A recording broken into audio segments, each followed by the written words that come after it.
A parent to me always has two jobs. It's boundaries and validation. And to be clear, they're both forms of connection. It's not like boundaries lower connection and validation of your kid increases connection. No, they both are forms of connection because kids need both things to feel safe. So boundaries are decisions we make and limits we set from a place of embodying our authority. Now, I think that sounds almost like an uncomfortable phrase, but I think, Good Inside really is this model of authority without aggression, which unfortunately there just haven't been a lot of models of in the world. But authority is a good thing. We're not on equal playing field with our kids. That doesn't mean we don't respect our kids or want to connect with them. We do. But kids should not make decisions when they're 5 about their bedtime or how much screen time they get or how many activities they do after school. It's not to say we don't hear them and validate them. Oh, you wish you could stay up later. But those decisions are in our side of the court. Just like a passenger might say, I don't want to make an emergency landing. But if you hear a pilot say, okay, then we won't. I mean, nothing's more terrifying than that. So we have to set boundaries, limits, decisions to keep our kids safe. And the other part of our job, which actually tends to go hand in hand with boundaries, is validating our kids' emotions. And this is important because it's also misunderstood. Validating a kid's emotions doesn't mean you have the same emotions. It doesn't mean you would have the same emotions if you were them. And it definitely doesn't mean you approve of any behaviors that come from those emotions, okay? Validating is simply the process of believing someone else's emotions are real for them. It's really just, I believe you. And the reason I say these work together is because when we set a boundary, a true boundary, kids generally get upset about it.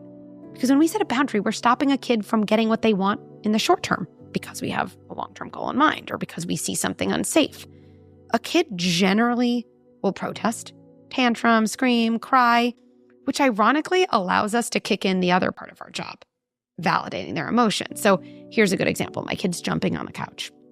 And let's say in my house, I wouldn't really care, but let's say they're jumping near a glass table, and I know this is dangerous. Too often, we think we're setting a boundary when we're not. Get off the couch, Charlie. Charlie, get off the couch. Am I telling my kid what I'm going to do? No. Does that require my kid to do nothing? No. I'm making a request. And if my request is unsuccessful, I know I have to set a boundary. So I might say, Charlie, it's not so safe to jump there. I'm going to walk over to you. And if by the time I get there, you're not off the couch, I'll pick you up and put you on the floor. Okay. I walk over to Charlie. Again, Charlie's not going to look at me and say, slow clap. No. Because Charlie wants to jump on the couch, and because Charlie's however old, he doesn't realize it's dangerous. He's just lost in fun because, again, his prefrontal cortex hasn't kicked in, doesn't understand I could fall off, I could crack my head, not fun stuff. That's just not what's going to happen. So I walk over, and now I'm going to actually do what I say. Charlie, I'm going to pick you up and put you on the floor. What is my kid going to do? You're the worst. I hate you. Especially if they're not used to a boundary and they're young. They're going to protest. Too often, parents think a kid's protest is a sign they're doing a bad job. Almost always, a kid's protest is a sign, as a parent, that you're setting a boundary, which ironically means you're probably doing a good job in the moment. And now my kid protests, and if I like to be a good student and do all the parts of my job well on the same day, I actually look forward to this opportunity, because then I can say to Charlie, oh, you really wanted to jump on the couch. Oh, it stinks to be a kid and not be able to do exactly what you want to do. And when a parent often hears me say that, they say, oh, so you just let him jump? No, we are completely confusing validation with my decision-making. I can validate that my kid is upset and make sure my kid doesn't run back to the couch, which I will. No, I'm not going to let you run back. My number one job is to keep you safe.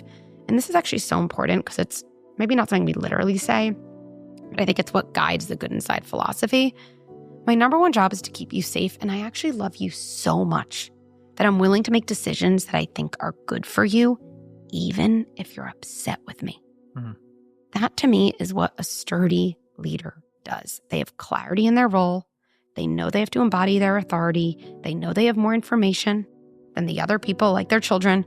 And so they're willing to make decisions, even decisions that their kids are upset about in the moment, out of a place of love and care.